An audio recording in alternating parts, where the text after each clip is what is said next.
एक अजून मोठी बातमी, महाराष्ट्रामध्ये 12 ठिकाणी ईडीचे छापे पडलेले आहेत। वसई, नाशिक आणि पुण्यात ईडीचे छापे पडले आहेत। वसईतील बेकायदेशीर बांधकाम प्रकरणात ईडी छापे टाकते। वसई विरार महानगरपालिका आयुक्त सध्या ईडीच्या रडारवर आहेत। या क्षणाची सगळ्यात मोठी आणि महत्त्वाची बातमी आपण बघतोय। महाराष्ट्रामध्ये 12 ठिकाणी ईडीचे छापे पडले आहेत। वसई, नाशिक आणि पुण्यातले हे ईडीचे छापे। याचाच घटनास्थळावर आढावा घेतला आमचे प्रतिनिधी मनोज सातवी यांनी। वसई विरार शहर महानगरपालिकेचे मावळते आयुक्त अनिल कुमार पवार यांच्या बंगल्यावर ईडीचा छापा पडलेला आहे।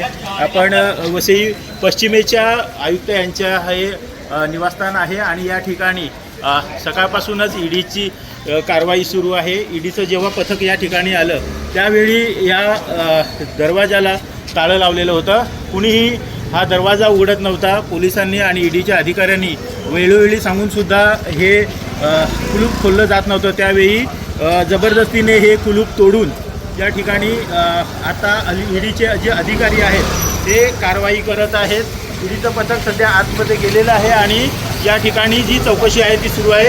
या एकंदरीत आयुक्त यांच्याशी संबंधित एकूण 12 ठिकाणी राज्यात वेगवेगळ्या ठिकाणी ईडीचे छापे सुरू आहेत। आयुक्त यांचं नाशिक येथील घर असेल किंवा पुण्यातली त्यांची जी प्रॉपर्टी आहे त्या ठिकाणी ही कारवाई सुरू आहे। एकाच वेळी 12 ठिकाणी कारवाई केल्यामुळं मोठ्या प्रमाणात वसईकरांमध्ये एक खळबळ उडालेली आहे। या एकंदरीत कारवाईचं मूळ कारण म्हणजे वसई महापालिका हद्दीतील नालासोपारा येथे जे अनधिकृत 41 इमारती झालेल्या होत्या त्यांच्यावर जी तोडक कारवाई झालेली होती।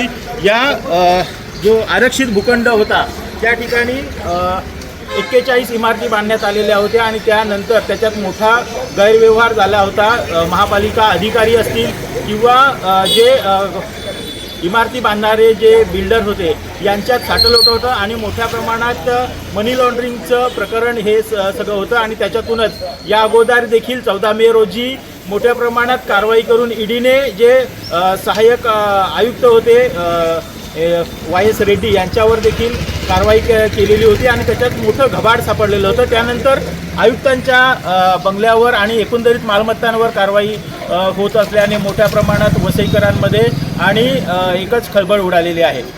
NDTV मराठीसाठी महेश गोविलसह मनोज सातवी, वसई।